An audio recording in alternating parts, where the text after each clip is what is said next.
Hello everybody and welcome to this video. My name's Kerry Hartwright.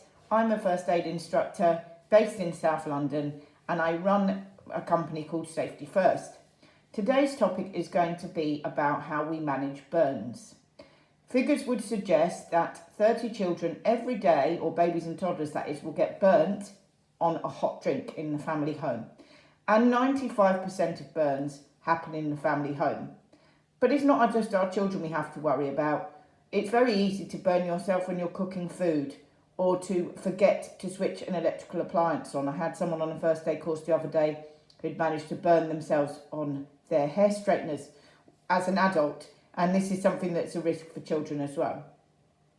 So it's really important to just try and be careful when you're holding hot drinks or hot liquids, keeping them out of reach. Certainly when children are about the ages of about 2 to 3, they can reach up, grab a hot drink and pour it down onto themselves because they become able to problem solve. If you are having hot drinks, they need to be really out of the reach. And if you put milk in them, obviously the time at which it takes for them to burn is less time because it makes the drink slightly cooler. In the kitchen, that can be a real hazard area, particularly when you have little toddlers under your feet. So make sure that you turn the pan handles away from the edge so that they're facing in towards the back of the cooker so that they can't be grabbed and pulled down.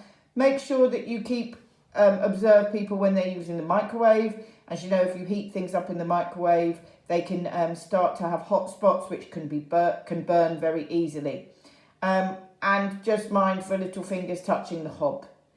Never leave your children unsupervised around things like barbecues because it takes a second for them to reach out and touch it, and fires. And there's other things like irons and hair straighteners, making sure that you unplug them when you've finished using them and keep them out of the way. Ironing on the bed, for example, can only be a hazard if a small child comes along and jumps on the bed, as I have seen happen before. So these are just a few ways in which you can minimise the chances of your child getting burnt. And if someone does sustain a burn, if it's a child, anything that's greater than the size of their hand, which is 1% of the surface area of their body, needs to go to hospital. You need to, first of all, the most important thing would be to cool it down. So you want to cool it under running water for at least 20 minutes.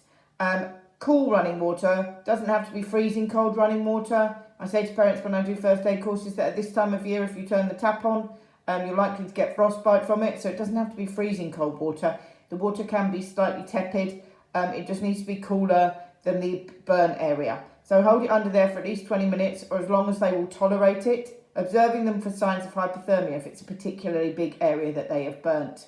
And then you remove any jewellery or clothing that might be stuck to the area and you cover it with cling film.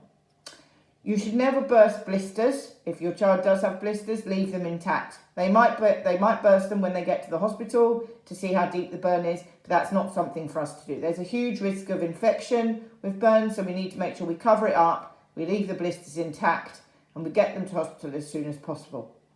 I hope you found that helpful. If you'd like to know more or to book on a first aid course, then please do get in touch. Take care.